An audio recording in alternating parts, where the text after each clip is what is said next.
All right, picture this with me. We're standing in a neighborhood. There's one big house right in the center and a massive garden spinning around it. That house? It's the sun. And the garden? That's everything else. Planets, moons, asteroids, comets, dust, all spinning around because of gravity. That's the solar system. It's a system because it's a bunch of things that work together. And solar because it all revolves around the sun. Literally. But hold on. When we say revolve, it's not like they're all locked onto a perfect racetrack. The planets move in elliptical orbits, kind of like squished circles. And each one sits at a different distance from the sun. Some are real close, like Mercury. Others are way out there, like Neptune. Now here's something most people never think about. The entire solar system is on the move. Not just the planets spinning around the sun itself is speeding through the galaxy, dragging everything with it, at almost 500,000 miles per hour.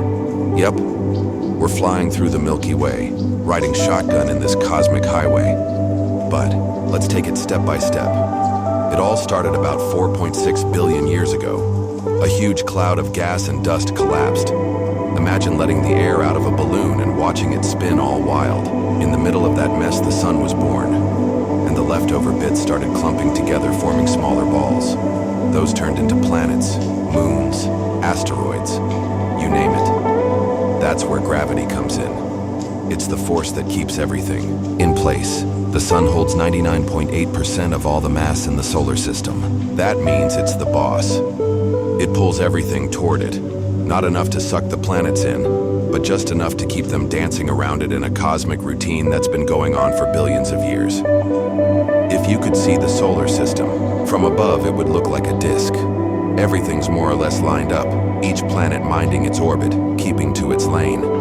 But it's layered too. You've got the rocky planets close to the sun, small and dense. Then, way farther out, the gas giants, huge, but more spread out. And between all that, you've got asteroids, comets, moons that are almost planets themselves, and whole regions full of stuff we're still discovering. So yeah, the solar system is a lot more than just the sun and 8 planets. It's a living, moving system full of collisions, formations, transformations, and stories we're still figuring out. And that is just the beginning. Now that we've talked about the solar system and how it came to be, let's focus on the sun, the center of this vast system. Imagine the sun as a giant magnet. It exerts an incredible force of gravity, which keeps everything around it. Planets, comets, asteroids, and even our asteroid belt, locked in their orbits. The sun contains 99.8% of the mass of the solar system. That's right, almost all the matter in the solar system is in our star. This massive amount of mass creates such a powerful gravitational force that it keeps all the planets and other objects in constant motion. Without the sun, the solar system would just be a random collection of floating rocks in space. But what makes the sun even more fascinating is that it's not just a giant ball of fire. It's the main source of energy for Earth.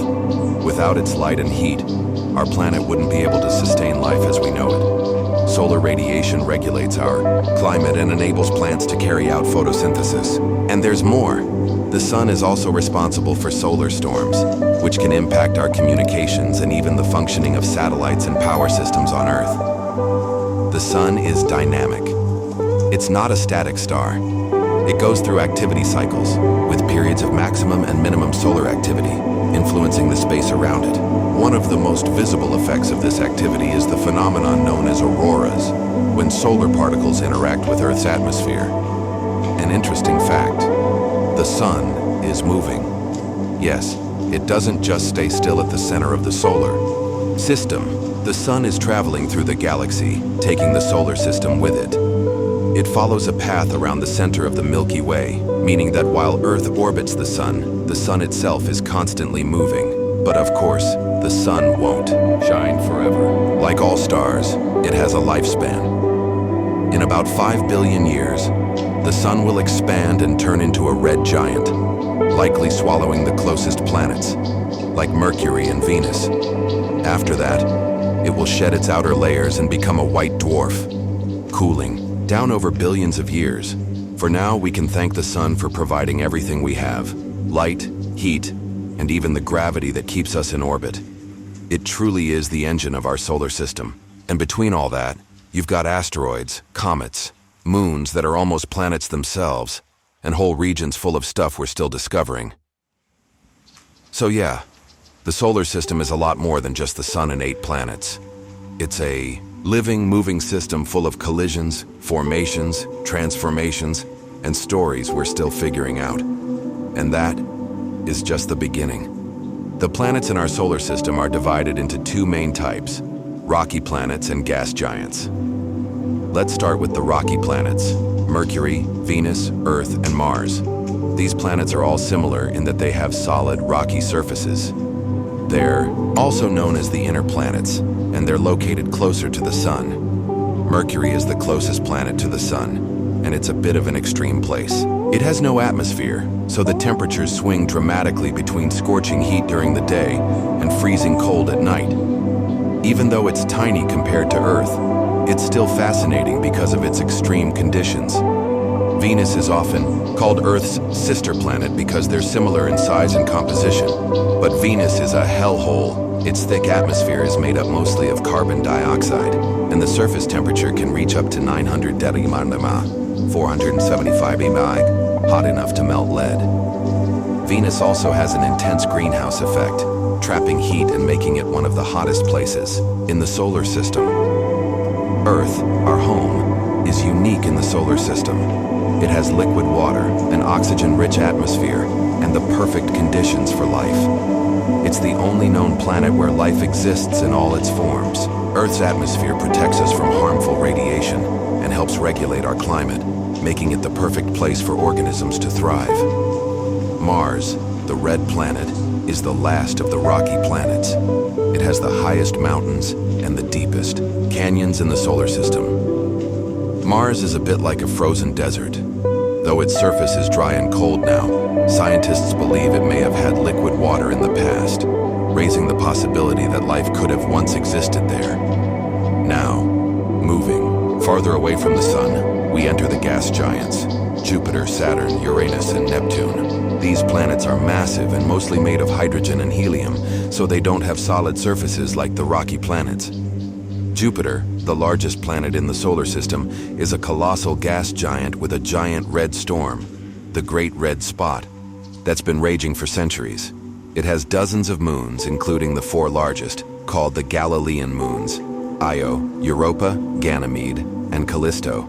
Jupiter's magnetic field is also one of the strongest in the solar system. Saturn is famous for its stunning rings, made of ice and rock particles. Saturn is also a gas giant and has many moons. Its largest moon, Titan, is the 2nd largest moon in the solar system and has an atmosphere that's actually thicker than Earth's. Uranus, unlike the other planets, rotates sideways.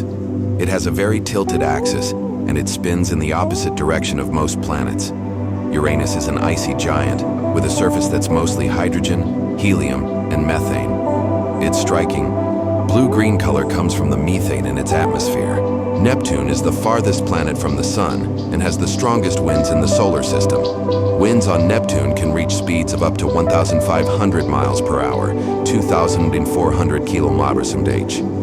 Neptune also has a striking blue color due to the methane in its atmosphere, and it's home to the famous Great Dark Spot, a storm similar to Jupiter's Great Red Spot. Each of these planets tells a story, from the small rocky worlds near the sun to the enormous gas giants far out in the solar system. Every planet is unique in its own way, and while we may think of them as just dots in the sky, each one has its own history, its own conditions, and its own mysteries waiting to be explored. Earth has only one moon, just one, but it makes all the difference. The moon is essential to keeping life on Earth stable. It helps regulate the tilt of our planet, which means we get more consistent seasons. It also controls the tides, pulling the oceans with its gravity.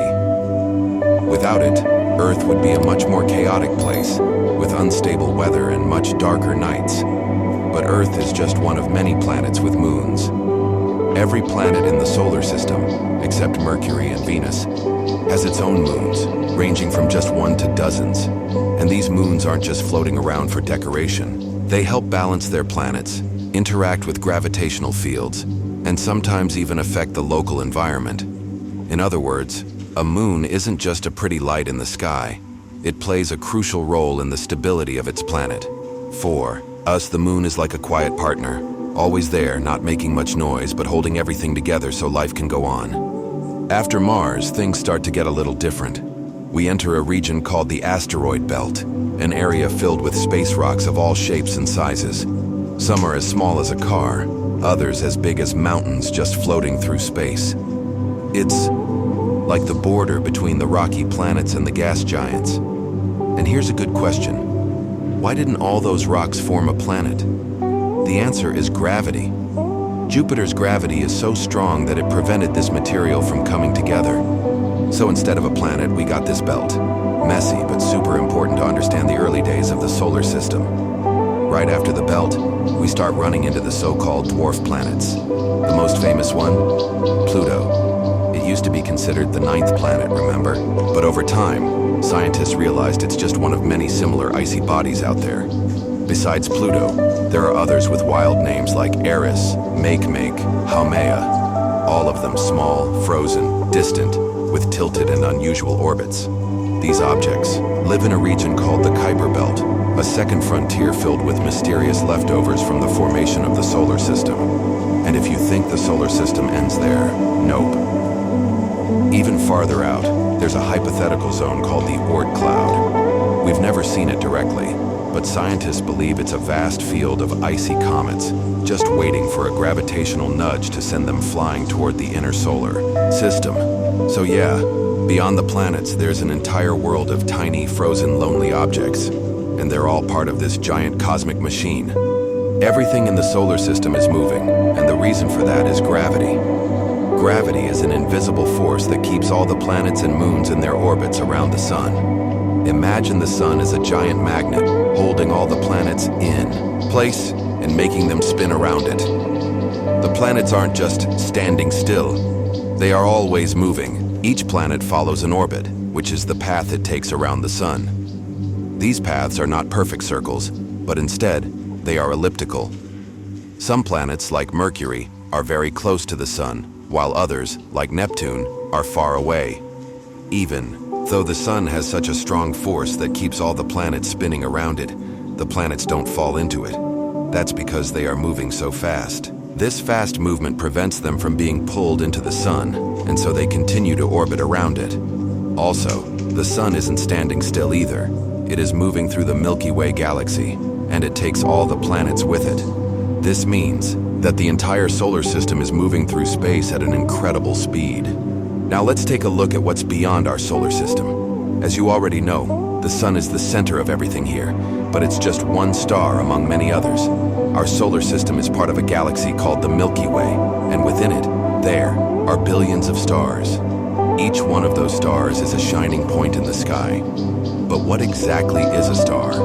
What is a star? A star is like a giant ball of gas that shines because of reactions happening inside it. These reactions release an enormous amount of energy, which is the light and heat that reaches us. Our sun is one of these stars, but it's just one among many scattered across the universe. It's considered a medium-sized star compared to others, not the biggest or the smallest. And here's something even more impressive. Most of these stars have their own planets. We call this planetary systems, and maybe, just maybe, somewhere very far away there are planets similar to ours. Now when you look up at the sky at night and see all those tiny stars, just know that they're light years away from us, sometimes thousands or even millions of light years away. The universe is so vast that even though we have an idea of how big it is, there's still so much for us to explore. The Milky Way is just one of the billions of galaxies out there. In other words, the universe is huge, full of amazing things that we can't even imagine yet. And here we are on Earth, orbiting a star called the Sun, in a galaxy called the Milky Way, which is in the middle of a seemingly endless space. And this is just the beginning. Now that you know a bit more about our solar system, why not dive deeper into all the other fascinating parts of it? Subscribe to the channel, give us a like, and hit the bell so you don't miss any more space exploration videos. Let's keep exploring the solar system together.